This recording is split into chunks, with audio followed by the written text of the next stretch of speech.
शंकर भगवान की जय।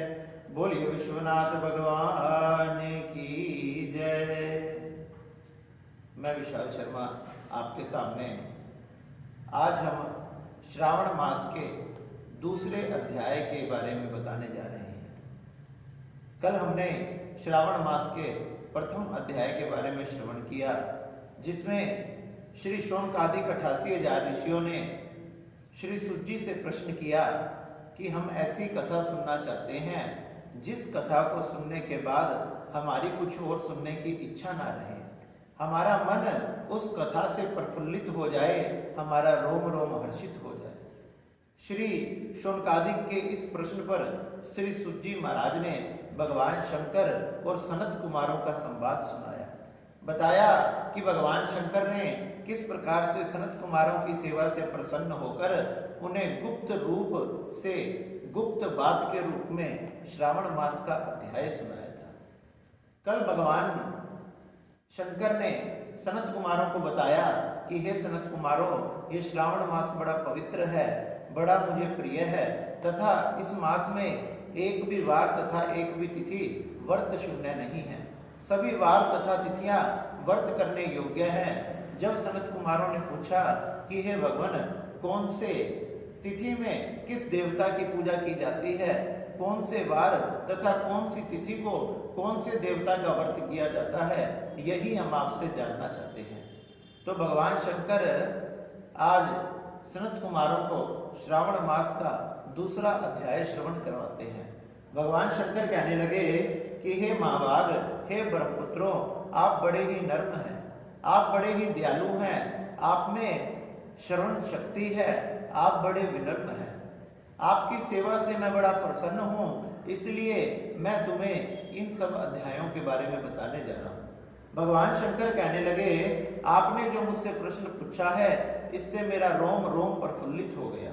हे ब्रह्मपुत्रों, आप सुनो, श्रावण मास में नियम से रहकर मनुष्य ने प्रातःकाल सुबह जल्दी उठना चाहिए, स्वच्छ जल से स्नान आदि करना चाहिए तथा स्वच्छ जल से स्नान आदि कर कर शुद्ध वस्त्र आदि पहनकर मेरी पूजा करनी चाहिए।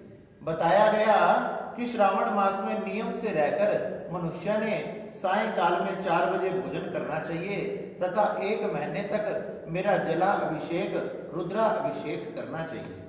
अपनी किसी भी प्रिय वस्तु का त्याग कर देना चाहिए। जो भी अगर तुम अपनी प्रिय वस्तु को त्यागते हो तो एक तरह से वो तुम्हारी मेरे प्रति तपस्या ही कहलाती है। इसलिए श्रावण मास में अपनी किसी भी वस्तु का, प्रिय वस्तु का त्याग करे।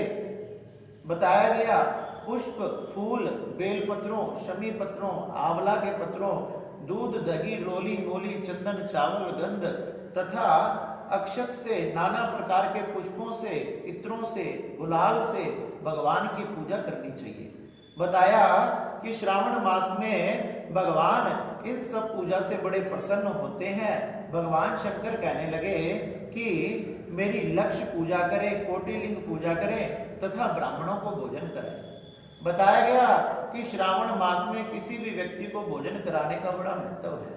आप सबने देखा होगा, जब भगवान भोलेनाथ के भगत कावड़ लेने के लिए जाते हैं तो बड़े बड़े लोग रास्ते में लंगर की सेवा, भंडारे की सेवा लगाते हैं और उनको भोजन कराते हैं। ये श्रावण मास में किसी भी व्यक्ति को, ब्राह्मण को, किसी प्रिय व्यक्ति को भोजन कराने का विशेष महत्व है।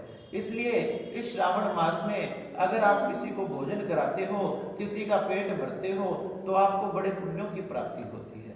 भगवान शंकर कहने लगे, नियम का पालन करें, धारण तथा पारण करें, उपवास करें तथा मुझे पंचामृत का अभिषेक बड़ा प्रिय है। मुझे पंचामृत से अभिषेक करें तथा मेरा भोग लगाएं। कहने लगे, इस मास में जो जो किया जाता है वह अनंत फल देने वाला है।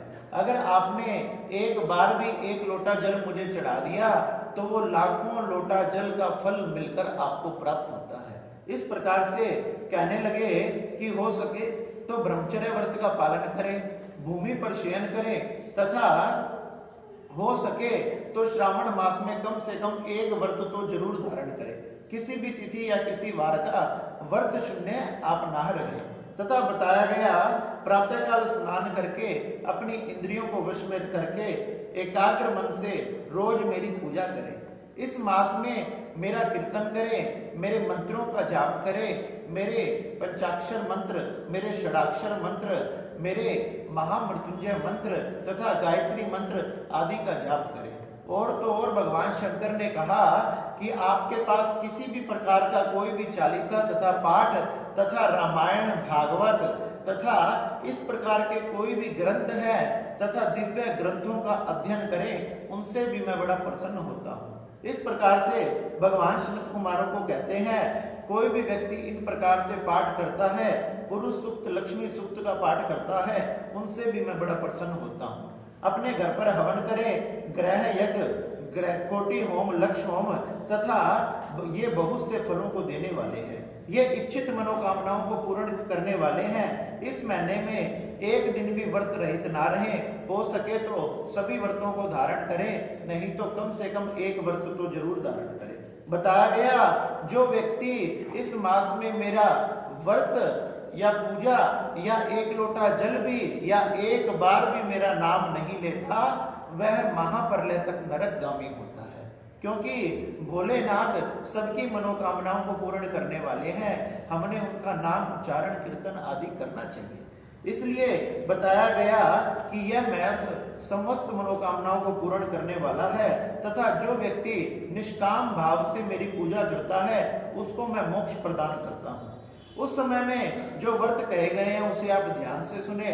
रविवार को सूर्य का व्रत करें, सोमवार को मेरी पूजा करें अर्थात भगवान शंकर का व्रत करें तथा श्रावण मास के पहले सोमवार से 3.5 मास तक होने वाले व्रत को अर्थ सिद्धि या रोटक नाम का व्रत कहा जाता है। बताया गया कि मंगलवार के दिन मंगला गौरी का व्रत करें, बुधवार को बुध भगवान का तथा बृहस्पतिवार को गुरुदेव भगवान का व्रत करें तथा गुरुवार को बृहस्पति का तथा शुक्रवार को जयंतिका देवी का व्रत करें। शनिवार को भगवान शनिदेव का, नरसिंह का तथा हनुमान जी का व्रत किया जाता है तथा इस प्रकार से श्रावण मास के शुक्ल पक्ष की द्वितीया को ओटुंबर नाम का तथा तृतीया को गौरी तथा चतुर्थी को दुर्वा गणपति का व्रत किया जाता है। इस प्रकार से विनायक चतुर्थी भी उसे कहते हैं। श्रावण मास के पंचमी को नाग पंचमी का व्रत किया जाता है तथा छठ को सपोदन नाम का व्रत किया जाता है। सप्तमी को शीतला देवी का व्रत किया जाता है।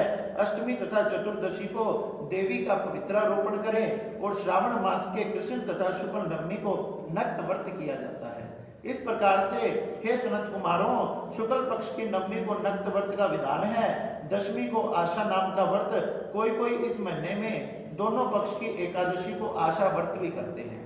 बताया गया इस प्रकार से शुक्ल पक्ष की द्वादशी को भगवान हरि का पवित्रारोपण करें, भगवान नारायण के लिए व्रत रखें तथा द्वादशी को भगवान हरि श्रीधर का नाम लें तो जिससे उत्तम गति प्राप्त होती है। बताया गया श्रावण मास की पूर्णिमा को विसर्जन कर उपाक्रम सभा दीप करें, रक्षा बंधन बनाए तथा सर्प बलि हैग्रीव नामक भगवान विष्णु का अवतार कहा गया है उसकी पूजा करें।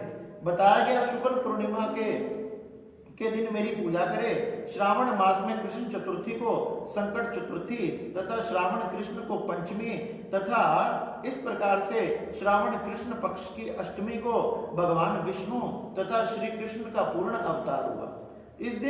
उस दिन व्रत करने तथा महोत्सव बनाया जाता है। बताया गया श्रावण मास की अमावस्या तिथि में पिठोरा नामक व्रत करें तथा इस प्रकार से वृषभों का भी अर्चन करें। शुक्ल पक्ष की प्रथमा से प्रारंभ करके समस्त तिथियों में अलग अलग देवता का पूजन करें। प्रथम तिथि अग्नि की, द्वितीय तिथि ब्रह्मा की, तृतीय गौरी की, चतुर्थी गणनायक की, पंचमी सर्प की, छठी स्कंद की, सप्तमी सूर्य की, अष्टमी शिव की, नवमी दुर्गा की, दसवीं के यम, एकादशी के विश्व देवा तथा द्वादशी के भगवान हरि, त्रयोदशी के कामदेव, चतुर्दशी के भगवान शिव तथा पूर्णिमा के चंद्रमा स्वामी हैं। इस प्रकार से अमावस्या के पितृ स्वामी हैं। इस क्रम से यह देवता तिथियों के स्वामी कहे गए हैं।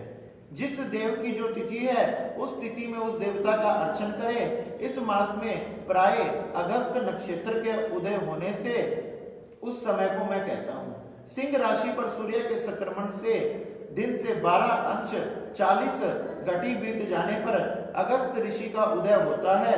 अगस्त ऋषि के लिए 7 दिन पूर्व ही अर्घ देना प्रारंभ करें। 12 मास में सूर्य नारायण अलग अलग नाम से निकलते हैं। श्रावण मास में सूर्य भगवान गभिस्थ नाम से उगते हैं।